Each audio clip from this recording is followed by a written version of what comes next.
Berdasarkan surat keputusan Dewan Pengurus Korpri Kabupaten Banjar nomor 026-DP Korpri 2021 tentang penetapan besaran yuran, penggunaan dan pengelolaan hasil yuran anggota Korpri Kabupaten Banjar bertujuan untuk meningkatkan kesejahteraan dan menunjang tugas anggotanya secara bersama-sama. Demikian disampaikan Sekda Banjar Haji Muhammad Hilman pada sosialisasi surat keputusan atau SK Dewan Pengurus Korpri, yakni tentang penetapan besaran yuran, penggunaan dan pengelolaan hasil yuran anggota Korpri Kabupaten Banjar di Aula Wisma Sultan Sulaiman Martapura.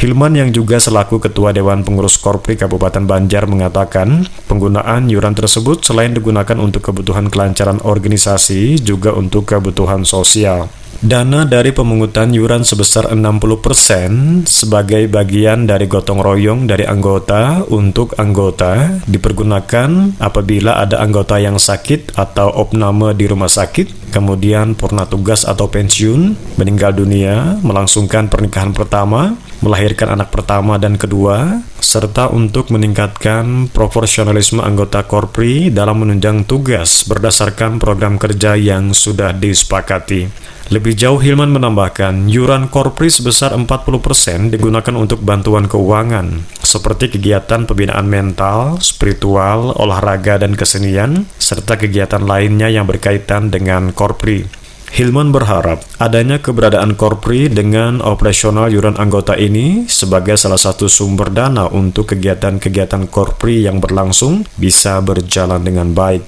Adapun besaran yuran anggota Korpri Kabupaten Banjar berdasarkan golongan, untuk golongan 4 Rp20.000, golongan 3 Rp15.000, golongan 2 Rp10.000, dan golongan 1 Rp5.000. Jadi pada hari ini kita melaksanakan kegiatan berupa sosialisasi atas keputusan pengurus Korpri Kabupaten Banjar terkait dengan pembayaran iuran anggota, pertanggungjawaban dan penggunaan iuran tersebut. Nah, pengurus Korpri Kabupaten Banjar kan baru dilantik beberapa waktu yang lalu setelah beberapa waktu mengalami kevakuman seiring dengan adanya perubahan. Kalau dulu Korpri, unit Korprinya itu tersendiri, sekarang tidak khususan terkait dengan hal itu, tapi keberadaan Korpri tetap ada. Nah, karena itulah untuk kegiatan-kegiatan Korpri berdasarkan anggaran dasar dan anggaran rumah tangga, di mana tujuan keberadaan Korpri itu sendiri adalah bagaimana membantu kepada anggotanya untuk meningkatkan kesejahteraan anggotanya, habis itu menunjang kelancaran tugas dari anggota secara bersama-sama diperkenankan untuk memungut yuran. Nah, berdasarkan hasil musyawarah daerah Korpri Kabupaten Banjar yang kemarin sudah disepakati besaran yuran yang dipungut hingga ditetapkan dengan keputusan pengurus Korpri Kabupaten Banjar. Nah, penggunaan yurannya seperti apa dan bagaimana pertanggungjawabannya pada hari inilah dilaksanakan sosialisasi tersebut. Nah, penggunaannya di samping digunakan untuk kebutuhan kelancaran organisasi, tapi yang paling utama kedua adalah untuk kebutuhan sosial.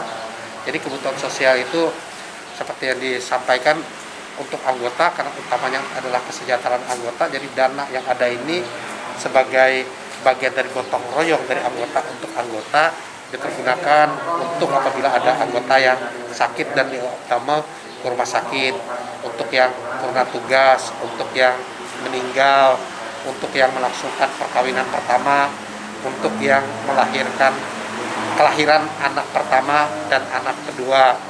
Kemudian juga untuk kegiatan-kegiatan untuk kebersamaan dan juga bagaimana meningkatkan profesionalisme anggota Korpri dalam menunjang tugas.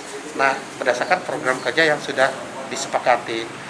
Dan kita juga ada pertanggungjawaban yang disampaikan secara rutin 6 bulan, dan hari inilah disampaikan sosialisasi tersebut hingga harapannya keberadaan Korpri dengan operasional iuran anggota sebagai salah satu sumber dana untuk kegiatan-kegiatan Korpri yang akan berlangsung ini bisa berjalan dengan baik hingga tujuan keberadaan Korpri untuk kesejahteraan anggota, untuk melindungi anggota apabila misalnya ada masalah terkait dengan hukum, itu bisa berjalan dengan baik.